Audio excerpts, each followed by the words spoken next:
He had a very dark side to him. He didn't feel very comfortable with him, and we theorize that perhaps he told David Madsen, stay away from Andrew Cunanan, don't get involved with him. Andrew, however, was not prepared to stay away from them. He told friends he was moving to San Francisco, but first he said he had some business in Minneapolis. And I said to him, I said, well, you know what, you'll be back. And I said that to Andrew, and he looked at me and he goes, trust me, you don't know me, I won't be back. The night before he left, some friends hosted a party for him at a favorite restaurant. A last supper for a departing friend.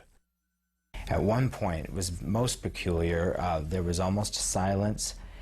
After talking about the attitudes people had established, or whether they knew Andrew well or not at all, and he gave the retort that, in fact, nobody really knew who he was, that everyone had their own version of who he was, but nobody really knew the truth. The next day, Andrew Cunanan left for Minneapolis. He had spent his 27 years striving to be someone better, someone richer. He had measured his life by fashion magazines, dinner menus, and street addresses, by what he could show or show off. His life story was constantly being rewritten, but now the next terrifying chapter was about to unfold.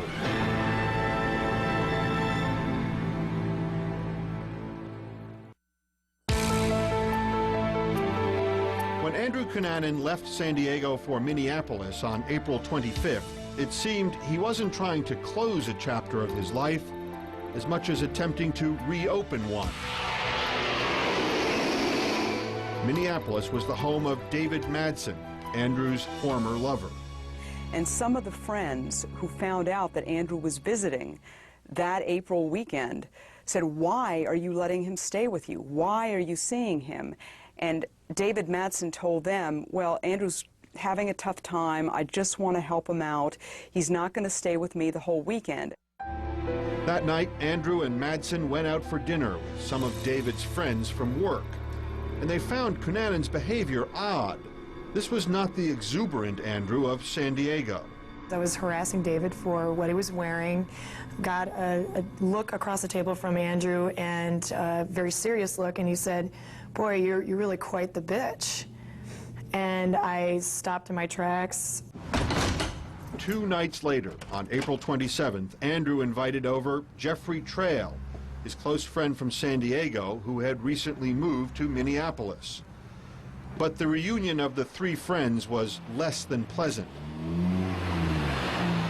That night, Madsen's neighbors heard an argument coming from his apartment.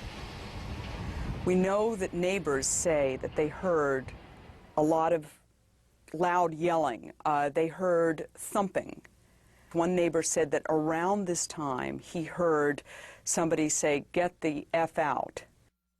The next day, Andrew and Madsen were seen walking Madsen's dog as if nothing had happened the night before. But when Madsen failed to show up for work that day and the next, the friends who went out to dinner with him and Andrew began to worry. They go up to his door and they bang on the door. They both think that they hear whispering inside the apartment. And they're knocking on the door saying, David, come out, what's going on? But they think maybe something private is going on. A few hours later, Madsen's friends were still worried. They called the police. Inside Madsen's apartment, the police found the bludgeoned body of Jeffrey Trail, wrapped in a carpet. We believe he was struck several times with a hammer, a claw hammer, which happened to be lying nearby. He was struck numerous times in the head, causing a considerable amount of damage and injury to his skull. Cunanan and Madsen had vanished, but 4 days later, on May 3rd, 2 fishermen found David Madsen's body by East Rush Lake, 50 miles north of Minneapolis. Madsen had been shot in the head and the back with a .40 caliber pistol. Cunanan became the suspect in both murders, and as the news reached San Diego, Cunanan's friends who knew him there as Andrew De Silva were stunned. It was Andrew Cunanan's name, along with Andrew De Silva's picture, that threw us into emotional tailspin, and the layers of fabricated years of what we felt were his history here started to fall by the wayside, and the truth, the devastatingly disturbing truth, reared its ugly head. A number of David Madsen's friends believe that Jeffrey Trail was telling David some things about Andrew Cunanan and about Andrew Cunanan's life in San Diego that David Madsen did not know about. Suddenly, all of Cunanan's friends feared for their lives. Maybe he was going to go after all his friends, you know, and I think that drove the fear more than anything. If you can kill the two closest people to you, you can kill anybody.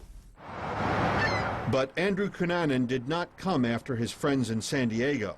Instead, he headed east, driving David Madsen's Jeep to Chicago. There, it appears he went to the Gold Coast townhouse of Chicago real estate tycoon Lee Miglin.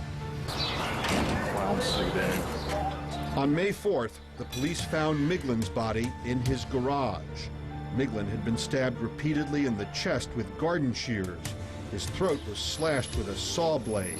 His head was wrapped in masking tape, resembling the bondage masks worn in S&M films. $2,000 was missing, along with several expensive suits and Miglin's 1994 Lexus. That night, the police discovered a red Jeep Cherokee around the corner from Miglin's townhouse. The car was identified as belonging to David Madsen. Andrew Cunanan was now the prime suspect in 3 murders. Police believe Lee Miglin was a stranger to Cunanan. And the question remained, why would Andrew Cunanan murder him? Did Cunanan kill Miglin for the money?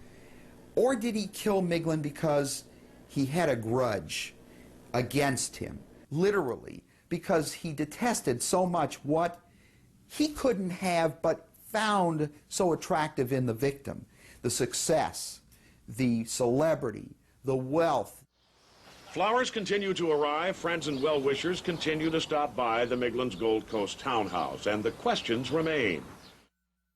The media across the country were now reporting on a trail of terror. The papers and the airwaves were filled with theories about his M.O. In a spree killer, as we have with Andrew Cunanan, the spree killer will select victims oftentimes in the beginning that he's knowledgeable with, has associated with, and from that point, his victims become anybody, any place, any time. Whatever might have driven Andrew Cunanan, whether it was revenge, an insatiable need for recognition, or both, the rampage of terror was far from over. As Cunanan wound his way east, the storm continued.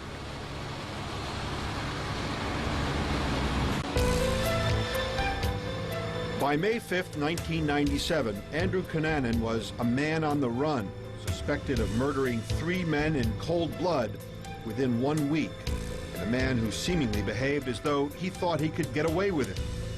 Instead of hiding in some secluded, out-of-the-way place, Cunanan headed to New York City, only 1 day after the murder of Chicago millionaire Lee Miglin. You know, I think we have this stereotypic image of the serial killer as kind of a glassy-eyed lunatic, kind of like the ones that we see in slasher films. Actually, they're not like that at all. They have an uncanny ability to look like everybody else. And that's why Cunanan was so difficult to detect. Like most visitors to the Big Apple, Cunanan went shopping. The young man, known for his sophisticated taste, shopped along elegant 57th Street, visiting the original Levi's store.